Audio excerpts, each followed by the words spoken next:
the best of the week on Relevant Radio.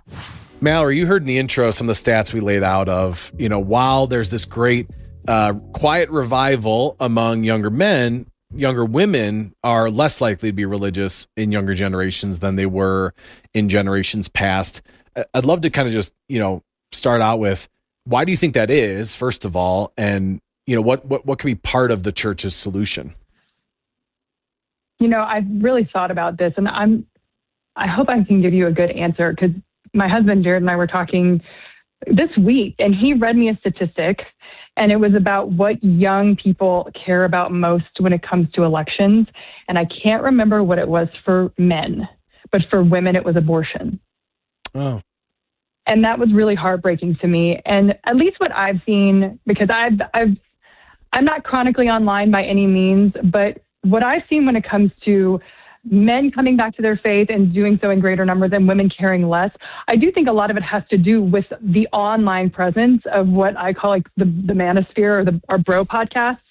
Yeah. And I don't mean all of them, but what I do mean is that there have been young men that have risen up in podcast land that are themselves very religious and can defend it and articulate it very, very well in a way that I think really connects with a young man. And so where young men have felt, somewhat aimless, there's a bunch of statistics about that.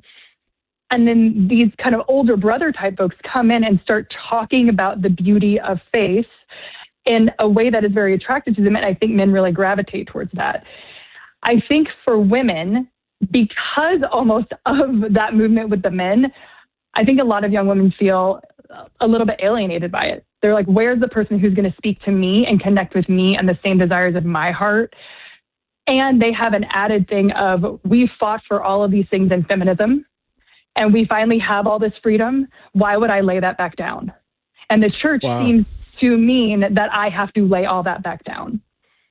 And so that's at least what I've seen, kind of the vibe coming from young women. Boy, that's an interesting take on it. I think that resonates for sure with me.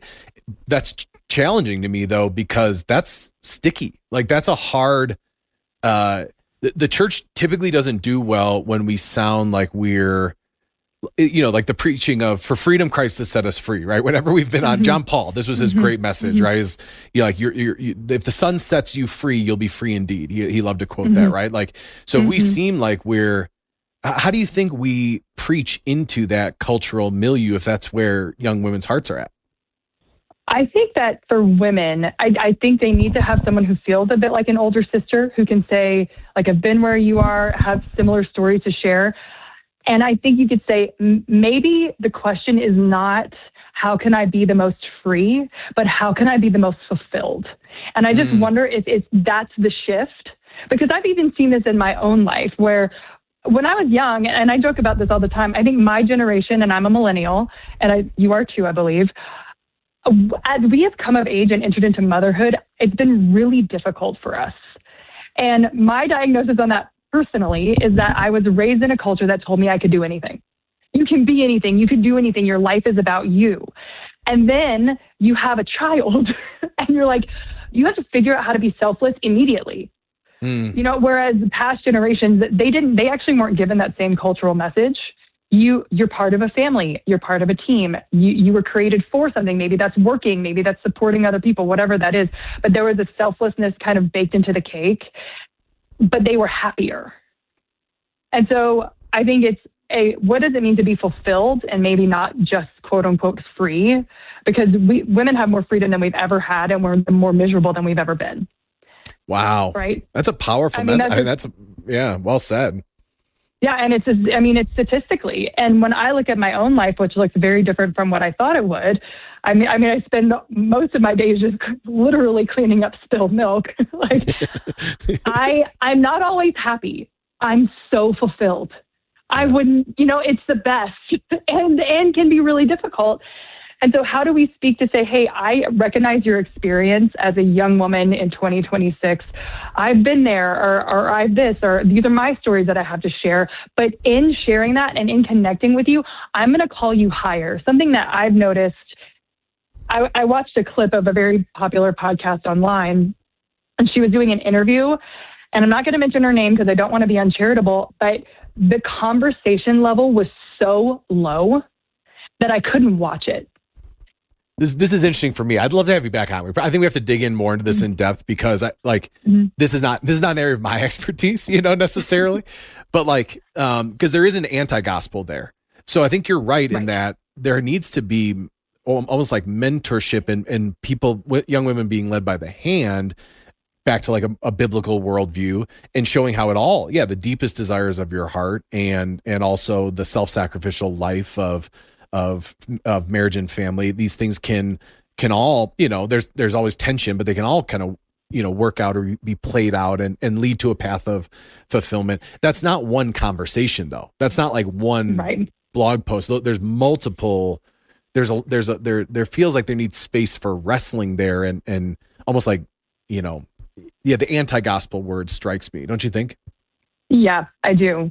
And I think so many young women in particular have been wrapped up in it that when they hear something different that's going to require sacrifice, they wince away from it. Because to them, you're stealing something they worked really hard for or I guess other generations have worked really hard for, when in reality, this is the path to life. And I can't tell you how many times I've heard something or I've seen something and part of me is like, can I just get a crack at these girls? Because I was on that path. And it is not for no merit of my own that I didn't stay on it. It was purely the grace of God. And when I look at what God has done in my heart and my life, I mean, everything I have, He's given me, and it's the best. It's just knowing Him, knowing His word, living a life where I struggle, but it's still self-sacrificial, and you get to see yourself sanctified in that in ways that you could never imagine. And I think women really desire that. I just think they don't know how to get there. That was the Best of the Week on Relevant Radio. The best way to listen to the Best of the Week is on the Relevant Radio app, free and always free. Download and share the #1 free Catholic app today in the App Store.